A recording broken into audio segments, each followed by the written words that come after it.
Selamat pagi jemaat dikasih Tuhan, kita berjumpa lagi dalam Renungan Pagi. Ya, lewat Renungan Pagi kita sama-sama akan merenungkan firman-Nya, kita sama-sama akan menikmati kebenaran firman-Nya. Yuk kita sebelumnya berdoa terlebih dahulu, saya antarkan. Bapa di surga, terima kasih Tuhan, kami bersyukur pagi hari ini Tuhan, kami dengan penuh kerinduan akan firman-Mu, kami mau merenungkannya. Roh Kudus urapi kami semua, sehingga kami bisa menangkap pesan firman-Mu bagi kami Tuhan. Bahkan Tuhan tolong kami untuk bisa melakukan kebenaran firman-Mu dalam kehidupan sehari-hari. Terima kasih Bapa. Di dalam nama Tuhan Yesus kami berdoa dan bersyukur. Amin. Mari jemaat dikasih Tuhan, kita sama-sama akan buka Alkitab kita. Mazmur 46 ayat yang pertama sampai yang keempat. Atau yang ketiga, tergantung ya. Ada yang di buku, ada yang di gadget. Mungkin ada sedikit bergeser ayat tapi ayatnya sama. Saya bacakan. Untuk pemimpin biduan dari Bani Korah dengan lagu Alamot, nyanyian. Allah itu bagi kita tempat perlindungan dan kekuatan.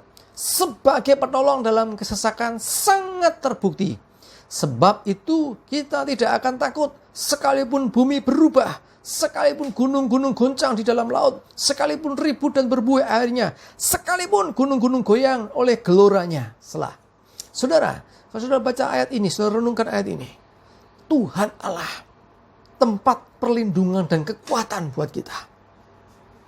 Jadikan Tuhan Allah tempat perlindungan dan kekuatan bagi kita. Sebab sebagai penolong dalam kesesakan, sungguh-sungguh sangat terbukti.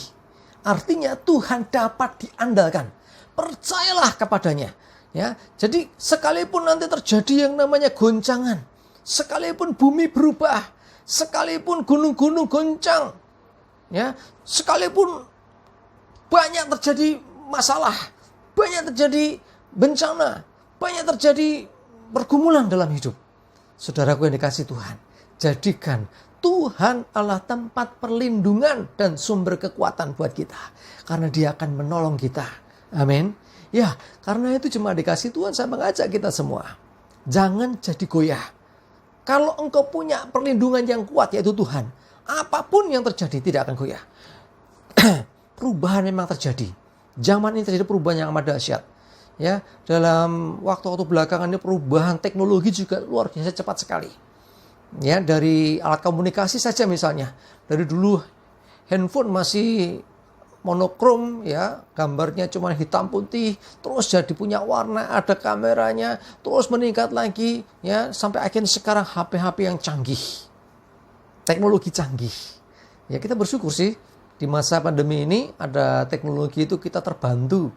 Saudara bisa menyaksikan renungan pagi, saudara juga bisa beribadah melalui gadget saudara. Artinya apa? Kita bersyukur dengan perubahan yang ada. Tetapi bukan hanya itu, perubahan juga terjadi dalam kehidupan masyarakat kita. Karena ada pandemi COVID-19 melanda negeri kita, bahkan dunia. Ada perubahan. Dulu kita bisa dengan tangan rangkul-rangkulan enak saja, ketemu jabat tangan. Sekarang social distancing. Sekarang physical distancing. You and me, please. Nggak jabat tangan, cukup gini saja. Walaupun di tahun kemarin saya waktu di Thailand juga sudah begini. Belum ada COVID-19 sudah begini. Memang gayanya seperti itu. Di tempat kita masih salaman. Dan sekarang dianjurkan tidak salaman lagi. Cukup jarak jauh. Saudara, perubahan terjadi. Ya, dulu orang bisa pergi kemana-mana dengan bebas. Sekarang terbatasi. Oh, dulu orang pakai masker itu rasanya aneh. Ini kenapa sih? Ya, sekarang orang pergi harus pakai masker. Dulu pakai kaca pelindung atau face shield itu dulu aneh. Kayak anak kecil main-main gitu ya. Dulu suka main bikin kaca penutup gitu ya. Tapi sekarang orang dewasa pakai. Semua orang pakai malahan untuk melindungi diri. Aneh memang. Itu perubahan yang terjadi. Mau tidak mau, siap nggak siap kita mengalami itu saudara. Bahkan sekarang goncangannya bukan hanya di masalah COVID-19. Dampaknya sampai ke perekonomian. Oh, kesulitan mulai terjadi. Ya, bahkan di Alkitab kan dikatakan bahwa di akhir zaman akan datang masa sukar. Nah, kita sekarang menuju ke sana. Kita di akhir zaman. Kesusahan pasti terjadi, kesulitan pasti terjadi.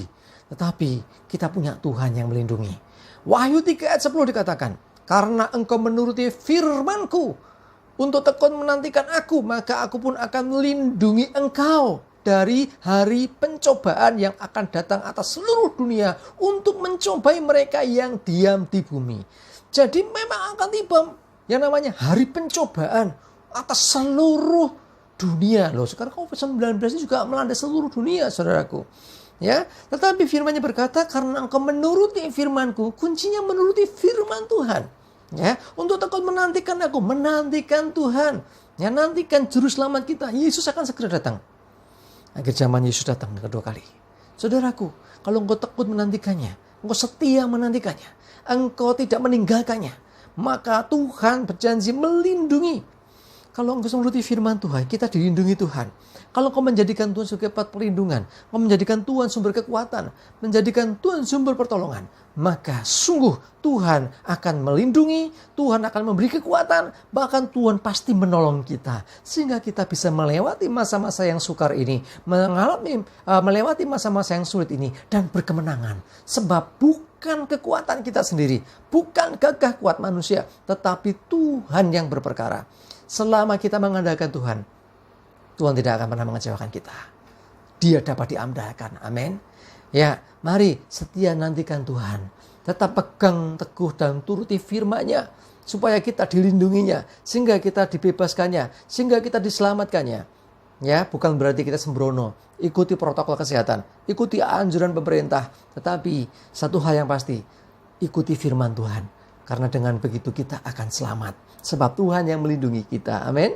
Ya, mari saya mengajak kita semuanya. Jangan goyah. Tetap memiliki iman yang teguh dalam Tuhan. Jangan pernah meninggalkan Tuhan. Tetap setia. Walaupun seakan-akan ini pandemi nggak berakhir. Seakan-akan apakah Tuhan tidak bisa melakukan sesuatu? Saya katakan bisa. Tetapi kalau Tuhan izinkan, pasti Tuhan punya maksud. Tuhan mengizinkan ini dengan tujuan yang baik. Percayalah, walaupun kita nggak ngerti saat ini. Tetapi apapun yang terjadi, Tuhan tidak pernah berubah. Dunia boleh berubah, zaman boleh berubah, tetapi Tuhan Yesus tidak pernah berubah. Dia tetap Tuhan yang sama, penuh kasih dan akan menyelamatkan kita. Amin. Kita berdoa. Bapa di surga, terima kasih, kami bersyukur untuk renungan firman-Mu pagi ini, meneguhkan kami untuk kami terus menaruh pengharapan di dalam Tuhan. Engkaulah Tuhan perlindungan kami, sumber kekuatan dan penolong bagi kami. Ketika kami taat dan setia mengikuti firman-Mu dan menantikan Engkau, maka perlindungan-Mu nyata atas hidup kami. Terima kasih, kami serahkan hidup kami hari ini juga dalam perlindungan Tuhan. Dengan darah-Mu tutup bungkus kami semua, aman, selamat, jauh celaka mara bahaya, jauh dari virus corona, dan jauh dari segala yang dari si jahat. Kemenangan, keberhasilan, keberuntungan, damai, sejahtera, sukacita, dan berkat-Mu menyertai hidup kami. Terima kasih Tuhan, kami mengucap syukur, di dalam nama Tuhan Yesus kami berdoa. Haleluya, amin. Mari jemaat dikasih Tuhan, maju terus dalam iman dan pengharapan. Tetap teguh dan andalkan Tuhan. Kita pasti dilindunginya. Tetap semangat, Tuhan Yesus memberkati.